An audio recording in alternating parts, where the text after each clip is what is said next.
entremos directamente en México y para eso le voy a dar el ingreso a nuestro invitado habitual, Carlos Rucauf.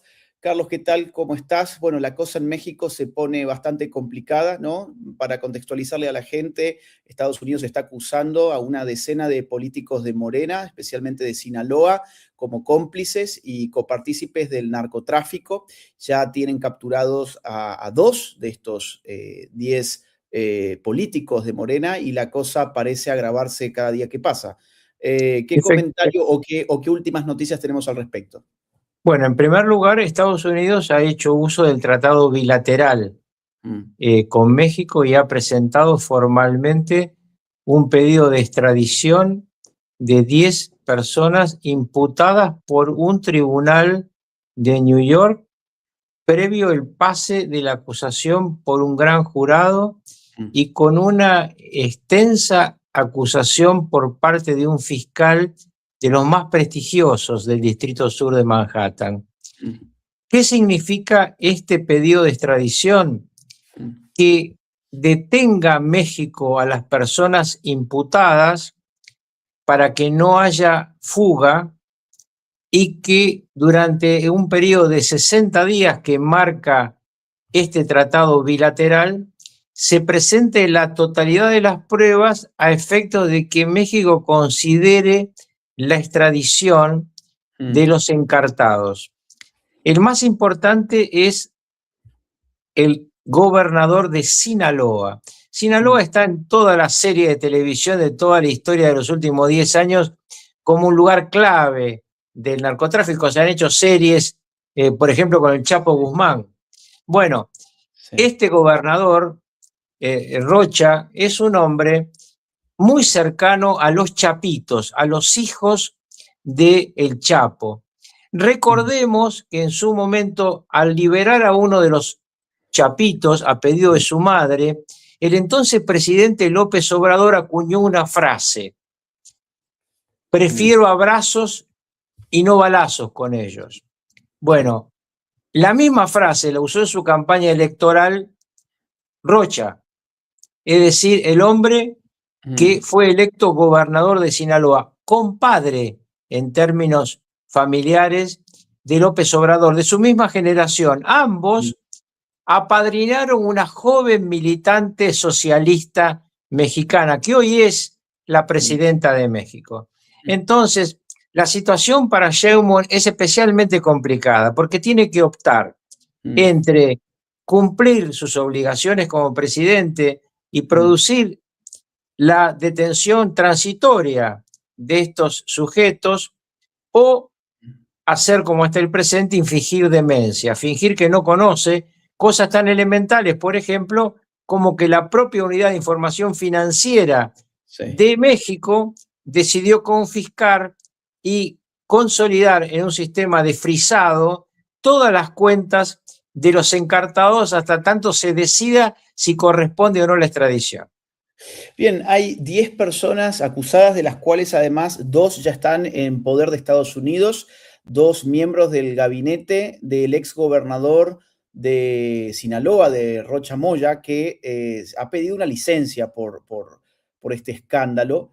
Y hay que ver qué dicen estas 2 personas que ya están, insisto, en territorio estadounidense. Uno fue capturado en Arizona y el otro directamente se entregó en Europa. Envió desde Irlanda a sus abogados a negociar a Estados Unidos y se entregó. Te quiero mostrar, ya que mencionabas el asunto de la extradición, que en conferencia de prensa, en estas habituales exposiciones larguísimas, por otra parte, que hace Sheinbaum, copiándole a López Obrador, que a su vez le copia al mañanero presidente de Hugo Chávez, este estilo muy propio del socialismo del siglo XXI de convertirse en prácticamente estrellas de la televisión de todos los días. Y aquí Sheinbaum hace un raconto de cuántos pedidos de extradición le hizo México a Estados Unidos, argumentando que Estados Unidos nunca le aceptó ninguna extradición, con lo cual deja entender de manera implícita que ella no estaría dispuesta a enviar a Estados Unidos a los acusados restantes. Bueno, vamos a escucharla. ¿De cuántas solicitudes de extradición se han hecho?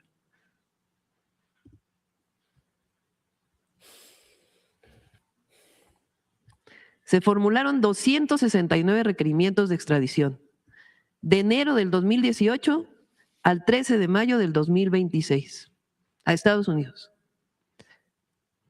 269 requerimientos de extradición. ¿Cuántos se han entregado a México? Ninguno.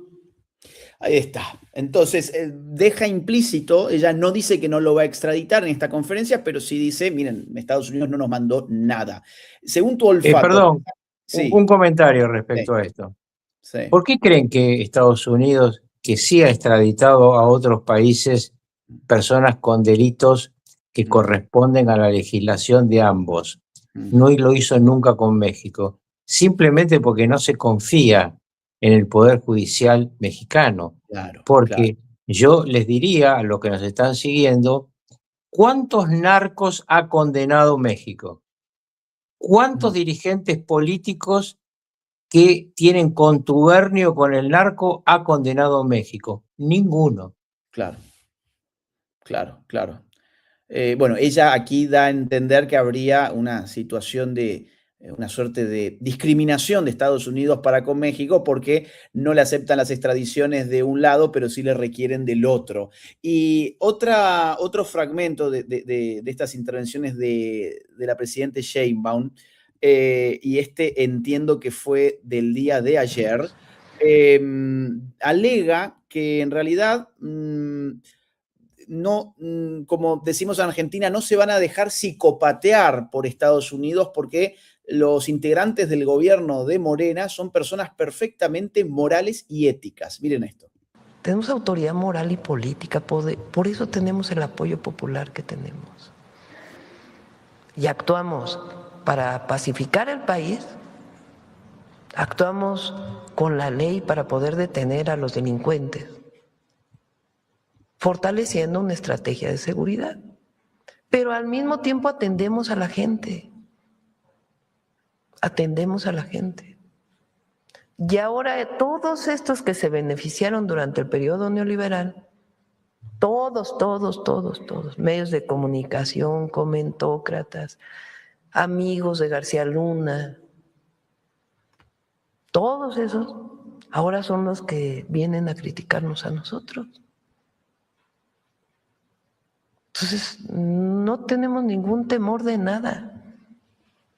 Tenemos los pies bien puestos en la tierra y ni nos vamos a marear con lo que dicen los medios de comunicación, ni con lo que nos diga Estados Unidos, porque tenemos muy claro por qué llegamos al gobierno y vamos a seguir avanzando. ¿Con quién? Con el pueblo, defendiendo la soberanía y atendiendo todo lo que tenemos que atender. Está complicada, ¿no? Bueno, fundamentalmente cuando vos, en lugar de hablar de un tema central, hablas de otros, es porque no podés hablar de ese tema. Es una vieja técnica dialéctica que todos conocemos y que viene desde la antigüedad, desde Grecia, te diría. Claramente Sheinbaum no puede hablar de sus 10 conmilitones porque está muy claro que ya hay mucha información y mucha prueba que están procesando los fiscales norteamericanos.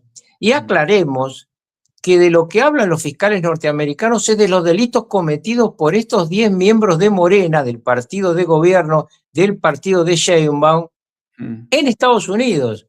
No hablan de los delitos cometidos por esta gente en México.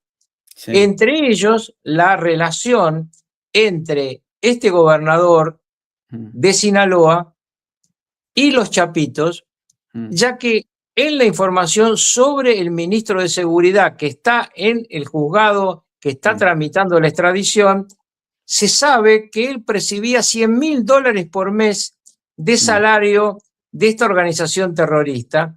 Y además, no solamente miraba para otro lado, ayudaba a la policía de Sinaloa a hacer el contrabando de drogas.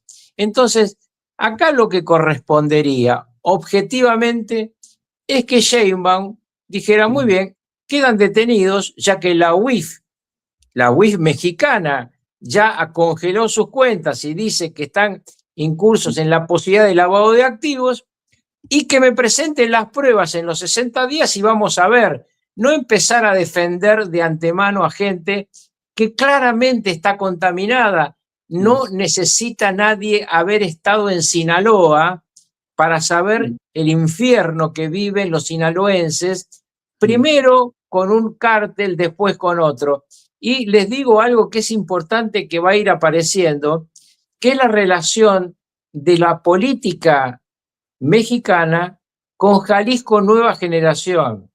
Acuérdense del Mencho, capturado, herido y luego casualmente muerto en el viaje en helicóptero cuando tenía que ir a ser entregado a las autoridades norteamericanas. Estamos ante una situación muy grave de México y me parece que Sheinbaum equivoca el camino para México, porque en lugar de decir yo ayudo al pueblo, los otros no lo ayudaban, lo que tenés que decirme es, estos tipos, ¿los vas a detener como pide el tratado o vas a jugar la relación entre Estados Unidos y México, que también está en juego en materia comercial, por no cumplir un tratado bilateral de extradición que no te está pidiendo que se los entregues, te está pidiendo que evites la fuga y que durante 60 días se haga el trámite de investigación? Yo estaría un poco nervioso por la gente que ya tiene Estados Unidos en su poder. Por ejemplo, por Gerardo Mérida, que es el exsecretario de Seguridad del gobierno de Sinaloa, que como les contábamos, se entregó a México, pero no se entregó con las manos vacías, se entregó con cajas llenas de archivos y con memorias de USB, según trascendió en estos días en la prensa. Con lo cual, ahí está la foto de Mérida, de la persona que estamos hablando. Con lo cual es probable que se empiecen a conocer cosas, como las cosas que se supieron en su momento con el Mayo Zambada y con los distintos líderes narcos que terminan en poder de los Estados Unidos. Esta persona hoy está en la misma prisión que el Mayo Zambada y que Nicolás Maduro en Nueva York. Con lo cual, bueno, la cosa parece complicarse para Sheinbaum en particular y para Morena en general. Te quiero mostrar... Un comentario respecto a este general retirado. Sheinbaum en una de sus declaraciones dijo, no lo nombró el gobernador, lo nombró el ejército. Entonces el ministro de Defensa de Sheinbaum es responsable. Claro. ¿No? Porque es un general en retiro que según Sheinbaum le fue recomendado al gobierno de Sinaloa para acabar con los problemas que había en Sinaloa y este se convirtió en un empleado de los Chapitos. Está muy claro, esta foto cuando el tipo se agarra la cabeza es magnífica, ¿no? Yo creo que realmente estamos ante un antes y un después en la relación de el Partido Socialista de México, representado por Morena, y la sociedad mexicana. Porque acá no está en juego lo que dice Sheinbaum que está en juego. Lo que está en juego es cuánto margen tienen los narcotraficantes para seguir manejando la política en México. ¿Es México un narcoestado en camino? ¿Es México el camino que transitó Maduro? ¿O solamente lo imitaba López Obrador a Chávez en sus discursos y no lo imitó él y su sucesora en entregarle a los narcos una parte significativa del poder? ¿Cuántos alcaldes han sido asesinados por los narcos por no obedecer las órdenes de los narcos? ¿Quién los protegió? ¿Cuántas masacres de mexicanos conocemos por parte de diversos grupos de narcotraficantes? ¿Cuándo se va a dar cuenta esta mujer que gobierna México que no son con abrazos que se solucionan los problemas con los asesinos? No estamos hablando de delincuentes que se robaron una manzana. Estamos hablando de delincuentes que se robaron el futuro de la juventud mexicana. En esta conferencia de prensa que vamos viendo de a pedazos, un periodista le pregunta a Sheinbaum precisamente por el concepto de narcogobierno o narcoestado, a ver si Trump piensa que el de Morena es un narcogobierno.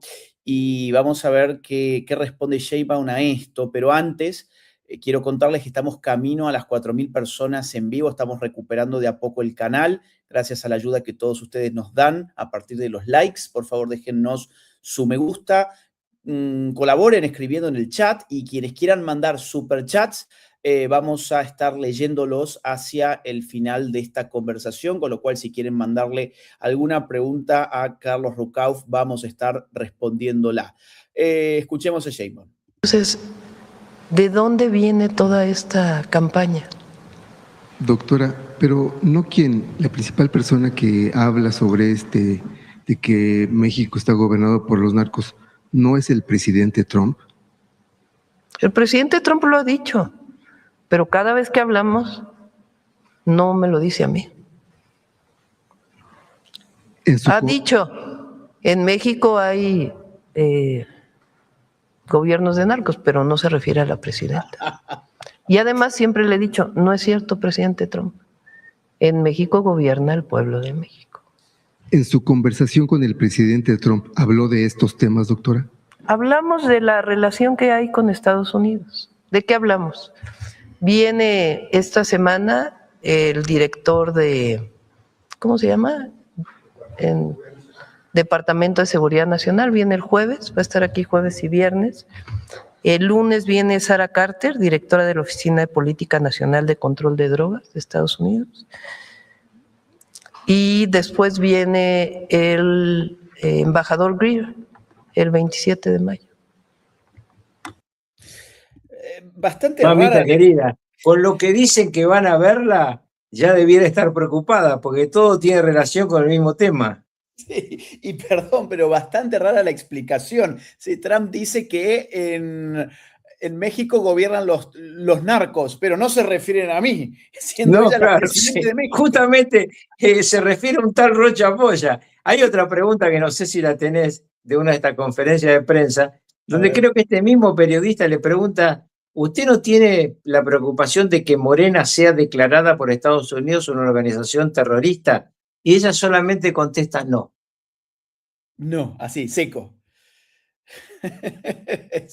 Y es que pasa que, como bien decías hace un rato, está en una encrucijada, ¿no? Porque entregar a Rocha Moya y al resto de los políticos narcos también significa abrir una caja de Pandora.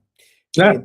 También significa la posibilidad que esta gente termine cantando y termine descubriendo, haciendo público, sacando a la luz todo el entramado narco que sabemos que existe en México y que está perfectamente articulado con la política. Yo creo sinceramente que no debe haber gente en México. Yo conozco mucho México, mucho. Probablemente conozco más estados mexicanos que provincias de Argentina. Y no hay gente. Yo nunca conocí ninguna persona que me afirmara que en México no hay una perfecta articulación entre la política y el narco. Esto es de conocimiento popular. Digo, en México no es opinable. La gente lo sabe perfectamente en cualquier estado, no solo en Sinaloa, en Baja California, en Chihuahua, en Sonora, en Jalisco, en Nueva León, en todos los estados, por lo menos que yo he estado, la gente sabe perfectamente que los políticos en México están articulados con el narco. Además, el narco ha asesinado no solamente a funcionarios de menor cuantía, ha asesinado a un candidato presidencial que era el candidato que iba a ganar las elecciones. El narco en México se ha dado el lujo de manejar Guadalajara como la manejaba Jalisco Nueva Generación. Y recordemos que cuando capturan al Mencho, el Mencho sale herido y termina muerto cuando el helicóptero llega al hospital. Entonces, claramente la preocupación de las autoridades mexicanas para que los narcos no sean extraditados tiene que ver con lo que vos estás explicando, con que después hablan y cuentan sus relaciones con el régimen. Más aún, el Mayo Zambada, en una carta, explica que él es capturado en una reunión a la que lo convocó Rocha Moya para juntar a él con los chapitos y hacer un reparto de zonas de poder del narco, y dice, me traicionó y después me entregaron a los norteamericanos. ¿Por qué dice eso el Mayo Zambada? Porque lo que hizo Rocha Moya fue limpiar del camino a sus socios, los chapitos. Mm. Ahora, te hago una última pregunta sobre el caso mexicano. Jalisco Nueva Generación, que perdió hace algunos meses a su líder máximo en aquel episodio opaco del helicóptero, que lo hemos estado analizando también en este canal, en conversaciones contigo. Yo realmente esperaba que desataran un caos más sostenido en el tiempo. Hubo caos 24 horas, acaso 36 horas, y la cosa se detuvo de repente. Cambió el líder. Cambió el líder y arreglaron con el gobierno, supongo. Obvio, como Obvio. arreglaban antes. Acá las cosas en México se desatan cuando intervienen los norteamericanos. Hay episodios famosos, se han hecho series sobre la acción de la DEA, el asesinato de un agente de la DEA que fue también famoso y que provocó unas grandes consecuencias en México. México es un país absolutamente inficcionado por el narcotráfico, y como vos decís, en cualquier lugar de México que vos le preguntes a un ciudadano común en un bar, decime, ¿cuánto poder tiene el narco? Y lo que te van a decir es mejor pagarle un impuesto a los narcos que al gobierno porque los narcos te cumplen con la protección. Mirá, más aún, hay lugares donde la gente decide ir, por ejemplo, estaciones de servicio a cargar combustible que sabe que son de los narcos, pero sabe que son más seguras que las otras estaciones de servicio que no son de los narcos, porque Claro. nadie se va a ir a meter a robar un auto ni a asaltar a nadie en la estación de servicio manejada por un narco. Así es. Es un estado paralelo. Sí, vos te estabas refiriendo a Enrique Camarena, ¿no? Al Sí. Kiki Camarena. Sí, hay una serie muy buena que es Narco en Netflix que lo recomiendo muchísimo. Si Bueno, te parece, se harán series de esto que está ocurriendo, ¿no? sí, seguro. Porque claramente ya lo del Mencho a comienzos de años de Jalisco Nueva Generación y esto da para hacer una serie de varios episodios. Lo que pasa es que todavía no sabemos el final ni del gobernador de Sinaloa ni de Sheinbaum. Estamos rumbo ya a las 5.000 personas en vivo. Por favor, déjennos un me gusta. Si quieren enviarnos un super chat, vamos a estar leyéndolos. Si quieren hacer alguna pregunta, sobre todo para nuestro invitado, Carlos Rucauf, vamos a destinar al final algunos minutos a leerlas a través de los super chats que ustedes nos envíen. Y ahora vamos a meternos en Bolivia. Bolivia está al rojo vivo. Se están impulsando una serie de movilizaciones extremadamente violentas manejadas por Evo Morales, que está moviendo sus bases indígenas y a una suerte de grupos, yo diría prácticamente guerrilleros, que están asediando a La Paz y a otras ciudades bolivianas. Tenemos imágenes que son realmente muy fuertes. Vamos a ver cuáles podemos poner sin que YouTube nos vuelva a censurar. Digo, nos vuelva a censurar porque ya nos hemos comido la otra vez un shadow ban muy importante. Vamos a estarles mostrando algunas imágenes mientras conversamos sobre esto con Carlos Rucauf. Carlos, ¿qué está pasando en concreto en Bolivia? Evo Morales, que ni figuró en las elecciones tan cercanas en el tiempo, está movilizando a sus cocaleros y algunos dirigentes mineros para acercar lugares claves de Bolivia. Es un golpe de Estado en marcha que se puede convertir en una guerra civil según cómo actúe el gobierno y cómo actúe la estructura narcotraficante que está atrás de Evo Morales. Evo Morales es un hombre que está siendo juzgado por delitos gravísimos, no solamente por su corrupción, también por pedofilia, por abuso de menores. Sí. Es un personaje muy siniestro, que tuvo mucho tiempo en la Argentina protegido por Alberto Fernández y por Cristina Fernández de Kirchner. Es un hombre muy vinculado con la estructura de La Habana. De hecho, los Castro lo han considerado siempre un hijo directo. Evo Morales llega al poder en una maniobra política orquestada por el entonces embajador norteamericano en La Paz, que no era, como todos creíamos, el representante de Estados Unidos, sino un agente del G2 cubano y antes de la Unión Soviética durante 40 años. Este embajador está hoy preso en los Estados Unidos luego de haberse descubierto su carácter de agente soviético primero y cubano después, y es el hombre que en su momento hacía declaraciones provocativas que le permitieron a este hombre, a Evo Morales, llegar al gobierno.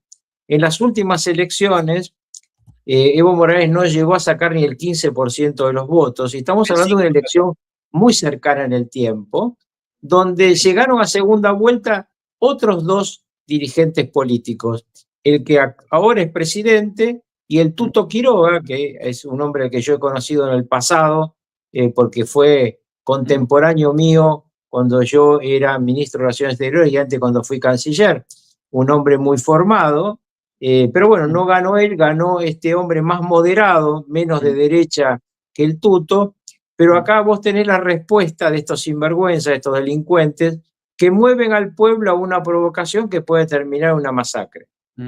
El MAS, que es el partido de Evo Morales, sacó 5% en las últimas elecciones, con un Evo Morales totalmente replegado, escondido en grupos, en comunidades indígenas, entre otras cosas por lo que mencionaba Carlos, y es que la justicia lo persigue por pedofilia.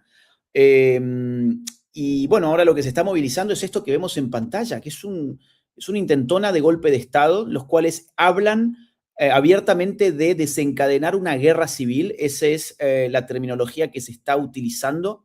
Recordemos que las últimas elecciones fueron en el mes de octubre del año pasado, las hemos cubierto en este canal, y de hecho tuvimos a Tuto Quiroga en vivo y en directo en este canal. Claro, así es.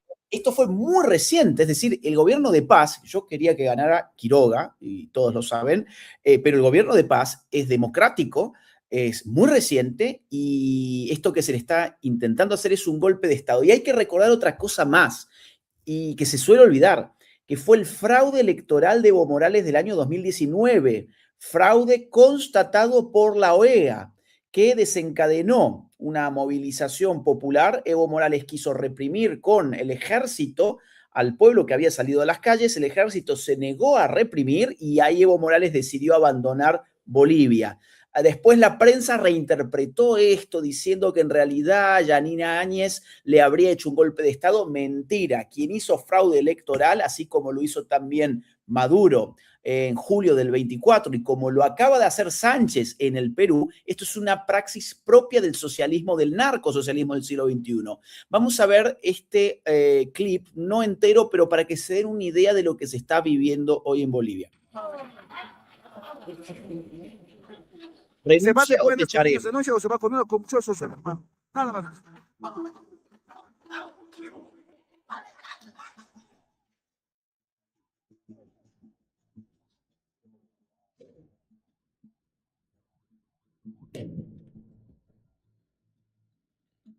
Miren las columnas de manifestantes que van bajando, supongo que van bajando desde la sierra o algo parecido.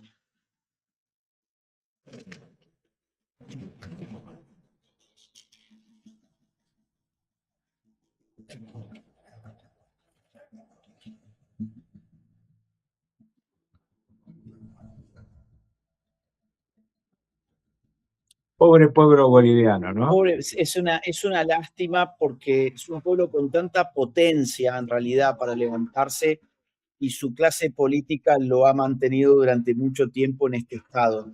Yo quisiera recordarle a los que hace mucho ocurrió y a los que son más jóvenes que hubo una profunda división en el movimiento al socialismo entre Evo Morales y quien fue su candidato a presidente luego de él, que fue Arce, que era el ministro de Economía. Cuando yo hablaba hoy del 15%, me refería a lo que sumaron ambos candidatos, los candidatos de Arce y los candidatos de Evo Morales. Ustedes fíjense que ellos separados, ni siquiera cuando suman sus votos, tienen ninguna posibilidad de acercarse a la representatividad del pueblo boliviano. Si el pueblo boliviano en primera vuelta, casi el 80% de los bolivianos votó por otros dos candidatos, está muy claro que los que acá intentan dar un golpe de Estado son una minoría facciosa y uno no debe convalidar ningún tipo de dictadura, porque hay un criterio de que hay dictaduras buenas. No, lo bueno es la democracia. Lo bueno es que la gente pueda votar en libertad. Por eso cuando nosotros hablamos de un país como México, no hablamos de la ilegitimidad de la presidente, porque fue elegida por los mexicanos. Sí hablamos de la ilegitimidad de Maduro, de la legitimidad de los Castro o del usurpador que hace tanto tiempo tortura a el pueblo, también a punto de ser liberado de esta banda que en su momento llegó a acabar con los Somoza y luego se convirtió en algo peor que los Somoza. Yo nunca estuve de acuerdo con Somoza en Nicaragua, pero claramente estos son peor todavía que Somoza. El usurpador de Nicaragua violó a la hija de su mujer. Entonces, vos tenés acá un Evo Morales que se acostaba con niñas de 13 años y tenés un presidente de Nicaragua que violó a la propia hija de su mujer. No solamente son tipos de miércoles en la política, son así como personas, se aprovechan de los más débiles y en este caso usan a los más débiles y los engañan y los tiran en contra de un gobierno que muchos de ellos seguramente votaron. Ahí estamos viendo el tamaño de estas movilizaciones, una cantidad impresionante de gente que se han movilizado, mineros, sindicatos, cocaleros, maestros de las sierras, de unidades rurales. ¿Qué es lo que ha desencadenado esto, Carlos? ¿Cuál sería la excusa de esta gente para estar movilizándose contra la democracia? ¿Qué es lo que justificaba que poco después de arrasar en las elecciones de Argentina, los que estaban enfrente pidieran el juicio político del presidente Milei? O llevaran gente a la plaza de los dos congresos a romperlo todo? No hay ninguna justificación. Lo que hay son ansias de poder más allá de los que los pueblos eligen. Cuando uno realmente respeta a los pueblos, respeta lo que deciden. Esto no lo decidieron los bolivianos hace 10 años, lo decidieron hace pocos meses. Entonces, estos están tratando de voltearlo al presidente de Bolivia, como intentaron voltearlo a Milei desde el primer día que llegó, o como siempre se ha hecho con los gobernantes democráticos por parte de lo que es el narcosocialismo del siglo XXI. Yo siempre le cuento a los jóvenes, cuando yo era vicepresidente de Menem había una sola dictadura que era la cubana, que pronto va a terminar. De esa dictadura cubana de Fidel Castro, de Hugo Chávez, de Néstor Kirchner, salieron los jinetes del apocalipsis entre los que está Evo Morales, que han destruido nuestros pueblos. Entonces, lo que buscan es el poder, gozar del poder, abusar del poder, y nada les importa a aquellos que dicen defender. Sí, recordemos que esto es un modus operandi que se ha practicado, bueno, en el propio Bolivia con Áñez, se ha practicado también en Ecuador con quien estaba antes de Noboa, no me acuerdo ahora el nombre, pero también tuvo que hacer una muerte cruzada con el Congreso, hace unos 3 años más o menos. Se ha hecho en muchas ocasiones en distintos países de la región y siempre cuando no gobierna la izquierda. La izquierda solo es democrática cuando gobierna. Cuando no gobierna, este es el verdadero rostro. Y por eso Rodrigo Paz, el actual presidente de Bolivia, hoy lo dijo con toda claridad. Vamos a escucharlo a él. Este es un proceso democrático de la patria y es irreversible. Le guste o no le guste al que quiera desmontar o querer destruir a la patria democrática. Antes de eso, y lo digo con absoluta firmeza, y que me tome la prensa claro, esos que intentan del pasado destrozar esta democracia se van a ir a la cárcel, porque el valor de la democracia está por encima de cualquier interés personal. Muchas gracias. Te hago una última pregunta sobre esto, Carlos, y leemos algunos comentarios que nos han llegado. Vos al principio me decías, todo dependerá de cómo maneje esta crisis el presidente Paz. Con tu experiencia, digo, habiendo sido vicepresidente de Argentina, ¿cómo crees que debiera manejarse una situación como esta? Bueno, como lo acaba de decir, con la ley en la mano y con todo el peso de la ley, llevando ante la justicia boliviana a los golpistas. Esta es la forma que hay que trabajar. Si hay que reprimir, se reprime. Sí, separar a los dirigentes de lo que se llama siempre en términos marxistas la cobertura de masas. Estos tipos son nada cuando no te pueden poner 10.000 personas entre vos y ellos. Ellos son cobardes y siempre se escudan en el pueblo al que engañan. O sea, vos irías con los dirigentes, contra los dirigentes. Absolutamente, ir a buscarlos a los dirigentes a las cuevas en las que están y llevarlos de los pelos ante los jueces. También sería muy importante que los otros partidos, que no son el MAS, ciertamente, pero como el de Tuto Quiroga, ofrezcan su respaldo para brindar de legitimidad lo que son justamente las maniobras de coacción que se tienen que ejercer en casos como estos.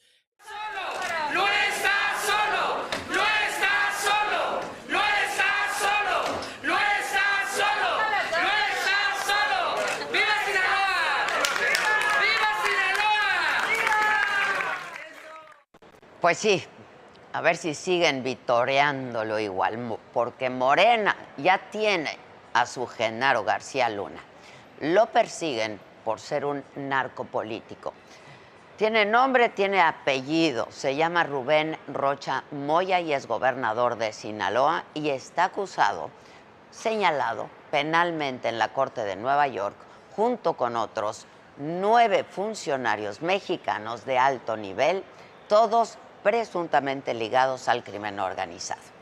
La presidenta Claudia Sheinbaum pedía pruebas y el Departamento de Justicia de los Estados Unidos está poniendo sus cartas sobre la mesa. Estamos ante la primera acusación formal de lo que tanto se ha rumorado, que en México la Cuarta Transformación tiene sus narcogobiernos y la Casa Blanca esa no piensa seguirlo tolerando. Esto de verdad que marca un antes y un después en las relaciones bilaterales. Estados Unidos no solamente está sentando en el banquillo de los acusados a Rubén Rocha y al Grupo Sinaloa. La cosa es mucho, mucho más seria. Está poniendo a prueba al gobierno de México y a la presidenta Sheinbaum. Porque, ¿qué va a pesar más? ¿Las lealtades o incluso complicidades políticas de la 4T o la lucha contra los carteles y la narcopolítica? De verdad, ayer lanzaron una bomba exactamente al mediodía, 12:57. Una bomba de efecto retardado que a largo plazo puede dinamitar completamente al sistema político mexicano y que puede ser el principio del fin. Son 10 funcionarios a los que están acusando de asociarse con el cártel de Sinaloa, en particular con los Chapitos, para traficar drogas y almacenar armamento. La cabeza del clan, dicen, Rubén Rocha Moya, gobernador de Sinaloa. Mínimo 40 años de cárcel. El senador y exsecretario de Gobierno de Sinaloa, Enrique Insunza, lo mismo. Enrique Díaz Vega, exsecretario de Finanzas del Estado. Damaso Castro Saavedra, vicefiscal de Sinaloa. Marco Antonio Almanza y Alberto Jorge Contreras. Los dos fueron jefes de la Policía Estatal de Investigación. El exsecretario de Seguridad de Sinaloa, Gerardo Mérida. El ex subdirector de la Policía del Estado de Sinaloa, José Antonio Dionisio Hipólito. El alcalde de Culiacán, Juan de Dios Gámez Mendívil. Y por último, Juan Valenzuela Millán, excomandante de alto rango en la Policía Municipal de Culiacán, a quien también acusan de haber estado involucrado en el secuestro y el asesinato de un informante de la DEA. ¿Y no les llama algo la atención? Olvidémonos por un momento del tema político. Dejemos de lado que todos estos hombres o son de Morena o trabajaron para gobiernos morenistas.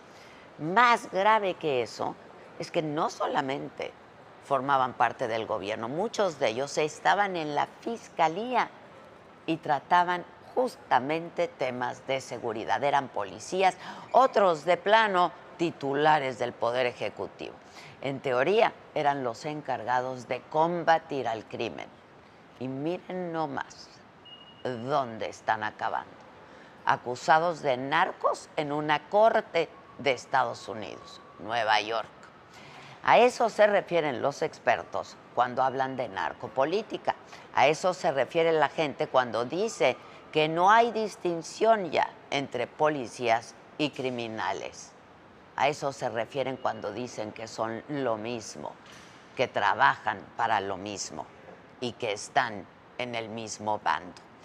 Y la verdad es que ya conocemos esta historia porque es lo mismo que pasó en Tabasco con la barredora, Hernán Bermúdez Requena, y en una de esas también Adán Augusto López, exgobernador, hoy en la Cámara. La descripción que hizo el fiscal del Distrito Sur de Nueva York de los delitos presuntamente cometidos por estos 10 hombres es demoledora. Los acusan de haber expuesto a las víctimas del narco a amenazas, de haber vendido sus oficinas a cambio de sobornos masivos y enormes, de haber participado indirectamente en secuestros y en asesinatos. Es un escándalo. De haber llevado enormes cantidades de fentanilo, de cocaína, de metanfetaminas a Estados Unidos. De haber protegido y de haberle filtrado información sensible a los líderes del cártel de Sinaloa. Y de haber usado a oficiales de seguridad justo para transportar y para escoltar cargamentos. De verdad, ¿han visto las series de las plataformas? Bueno, pues se quedan chiquitas junto a este relato. De haber colaborado para que acciones brutales de violencia se quedaran impunes. En concreto, denuncian que los chapitos operaron electoralmente en favor de Rocha Moya, secuestrando, amedrentando y amenazando a sus rivales, a cambio de protección desde el gobierno del Estado. ¿Le sigo o aquí le paramos? El embajador de Estados Unidos en México, Ronald Johnson, publicó un comunicado para presionar a nuestro gobierno en este caso. ¿Qué dijo? Les leo. Combatir la corrupción y la actividad criminal transnacional es una prioridad compartida para los Estados Unidos y México. Nuestros países se han comprometido a fortalecer la transparencia, a hacer cumplir las leyes anticorrupción y a defender el Estado de Derecho. Esto es lo que nuestros ciudadanos quieren y es lo que merecen. Los Estados Unidos van a continuar trabajando en estrecha coordinación con las autoridades de México para impulsar la rendición de cuentas, fortalecer las instituciones y promover la seguridad y la prosperidad de nuestros pueblos. Hasta aquí el comunicado del embajador de Estados Unidos en México. ¿Y cuál creen ustedes que fue la respuesta de México? Lo batearon. Le dijeron, ¿sabe qué? Ahora sí que, ahí regrese mañana. En este espacio les hemos contado muchísimas veces lo difícil que es presentar una denuncia ante el Ministerio Público. Apenas ayer, antier, hablábamos de ello. Te piden de todo, pero sobornos, te dan largas, ponen pretextos. Pues lo mismo que le pasa a la gente de a pie, le pasa al gobierno de Estados Unidos, tal cual.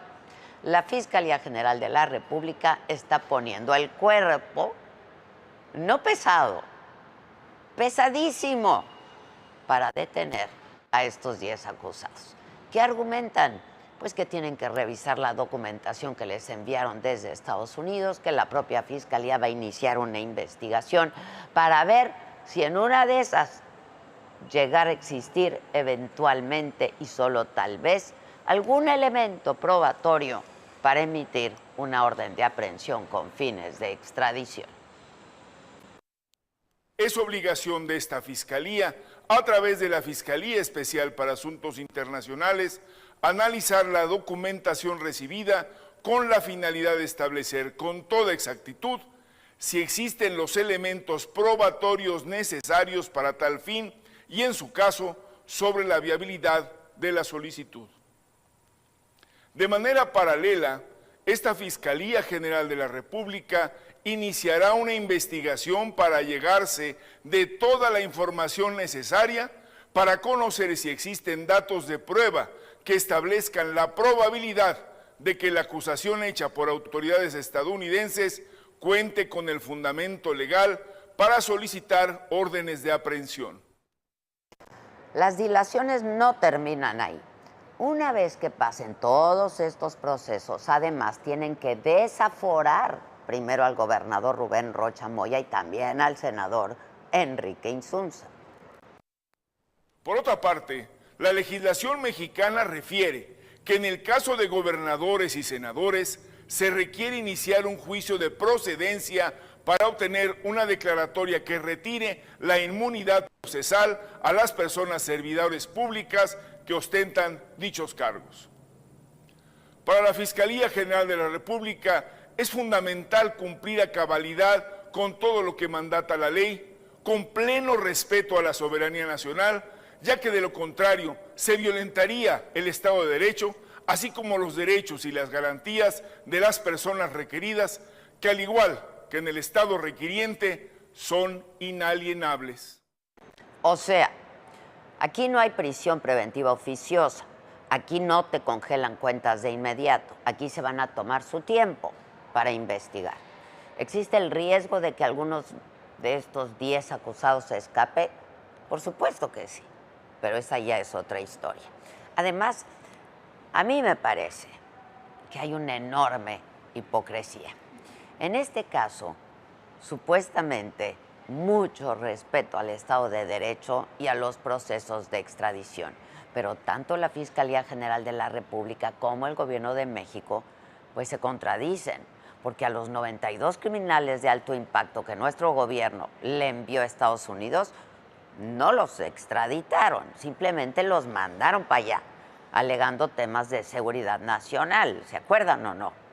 Bueno, ¿y no podrían hacer lo mismo? ¿No creen ustedes que tener a un narcogobernador en Sinaloa podría comprometer la seguridad nacional? Pero bueno, hay que acordarnos que el gobernador es de su propio movimiento político. Y por supuesto que Rubén Rocha ya respondió, lo hizo desde ayer. Yo no sé si se quería defender o se quería hundir, o los de Morena, quién sabe qué querían hacer, quién sabe si detrás de sus palabras hay una especie de advertencia velada. Si yo me caigo, ustedes se vienen conmigo, ¿eh? Porque esto fue lo que posteó en X. Y les leo.